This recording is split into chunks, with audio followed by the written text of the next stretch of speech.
अगर आपने पुरानी फैंटास्टिक फोर की मूवीज नहीं देखी है और इन चार हीरोज के बारे में आपको कोई भी आइडिया नहीं है, लेकिन अब 2025 में मार्वल की तरफ से आने वाली फैंटास्टिक फोर फर्स्ट स्टेप को आप देखना चाहते हो, तो ये वीडियो आपके लिए ही बना है। मैं इस वीडियो में फैंटास्टिक फोर के चार सुपर हीरोज के पावर्स, वीकनेसेस और इनको पावर कैसे मिली इस पर चर्चा करूंगा, और लास्ट में फिल्म का मेन विलन गैलेक्टस पर भी बात करेंगे। तो वीडियो को लास्ट तक जरूर देखना, नहीं तो ये फिल्म आपको समझ में नहीं आएगी। तो चलो वीडियो की शुरुआत करते हैं। सबसे पहले हम बात करते हैं आखिर फैंटास्टिक फोर क्या है और इसे किसने और क्यों बनाया था। फैंटास्टिक फोर ये एक सुपर हीरोज का ग्रुप है जो जस्टिस के लिए अन्याय के खिलाफ लड़ता है और यूनिवर्स में आने वाली प्रॉब्लम्स को दुनिया से दूर रखता है। इसे चार लोगों ने मिलकर बनाया था। पहला है मिस्टर फैंटास्टिक, दूसरा इनविजिबल वुमन, तीसरा ह्यूमन टॉर्च और चौथा द थिंग। अब हर एक कैरेक्टर को डिटेल में समझते हैं। सबसे पहले हम बात करते हैं मिस्टर फैंटास्टिक की। जैसे एवेंजर्स में आयरन मैन सबसे स्मार्ट हीरो था, वैसे यहाँ मिस्टर फैंटास्टिक स्मार्ट होने के साथ साथ सुपर हीरो भी है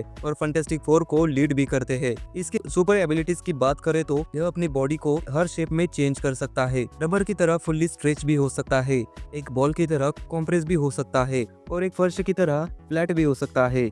एंटमैन की तरह ये बड़ा भी हो सकता है। अपने बॉडी को एक रस्सी के आकार में चेंज करके किसी भी चीज को बांध भी सकता है। इसकी फ्लेक्सिबिलिटी की बात करें तो यह अपनी बॉडी को ब्लेंड भी कर सकता है, ट्विस्ट भी कर सकता है और 360 डिग्री घुमा भी सकता है। इसकी इम्यूनिटी बहुत ज्यादा स्ट्रॉन्ग है। मिस्टर फैंटास्टिक किसी भी डैमेज को एब्सॉर्ब करके अपने एनिमीज की तरफ रिफ्लेक्ट कर सकता है। इन पावर्स के साथ साथ यह बहुत ब्रिलियंट भी है, वो भी आयरन मैन से ज्यादा।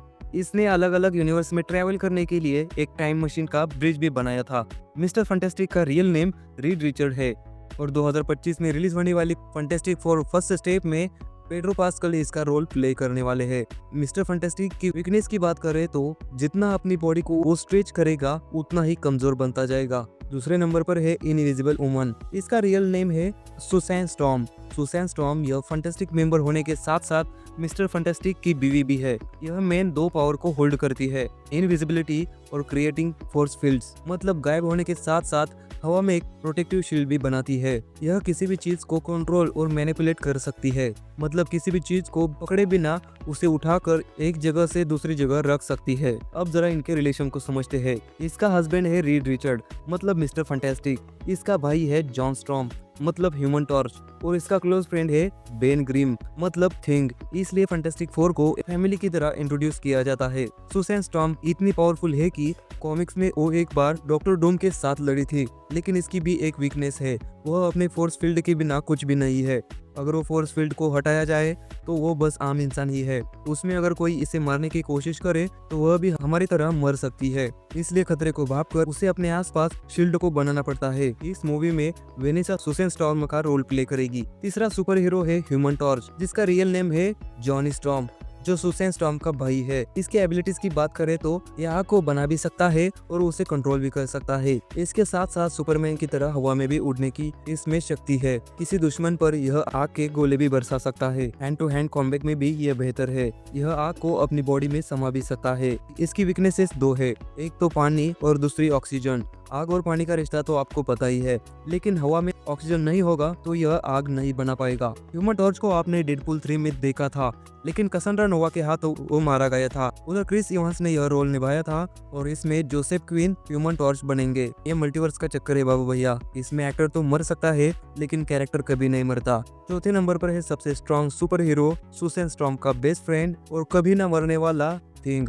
इसे ब्रेकर ऑफ सोल्स भी कहा जाता है। इसके एबिलिटी की बात करें तो यह सबसे ज्यादा ताकतवर है, सबसे ज्यादा स्टेमिना इसमें ही है। इसकी ड्यूरेबिलिटी इतनी है कि 100 टन वजन को भी ये आसानी से उठा सकता है। हैंड टू हैंड कॉम्बैट में तो ये बहुत माहिर है।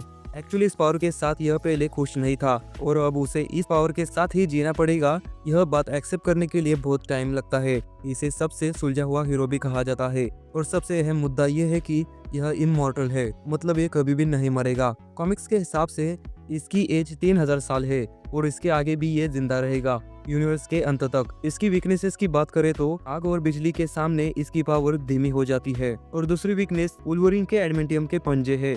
एक बार कॉमिक्स में थिंग की और वुल्वरीन की फाइट हुई थी और उसमें थिंग घायल हुआ था। वुल्वरीन ने उसके चेहरे पर अपने क्लॉज से पंजा मारा था और उसके निशान थिंग के चेहरे पर वैसे ही रहते हैं। इन चार सुपर हीरोज की सुपर पावर्स कहां से मिली उसे समझते हैं। एक बार यह सब लोग एक साइंटिफिक मिशन के लिए स्पेस में जा रहे होते हैं। उसी दौरान कॉस्मिक रेज उनकी प्लेन पर आ गिरती है और उसकी वजह से इनके शरीर में म्यूटेशन होता है और इस तरह इनको सुपर पावर्स मिलती है। अब बात करते हैं इस फिल्म के विलन की, मतलब गैलेक्टस की। गैलेक्टस शुरुआत में एक भगवान की तरह माना जाता था, एक ब्रह्मांड का उगम करने वाला, जीवन का बीज बोने वाला, जीवन लाने वाला। लेकिन वह जिस यूनिवर्स में रहता था, गैलेन नाम का, वह खत्म हो रहा था और उसे बचाने के लिए वह बाकी यूनिवर्स को मारने लगता है और वहीं से वो संसार का विनाशक बनता है। इधर में बस उसकी परछाई देखने को मिलती है। कुछ दिन में इस मूवी का ट्रेलर भी आएगा, शायद उसमें हमें प्रॉपर गैलेक्टस का चेहरा देखने को मिल सकता है।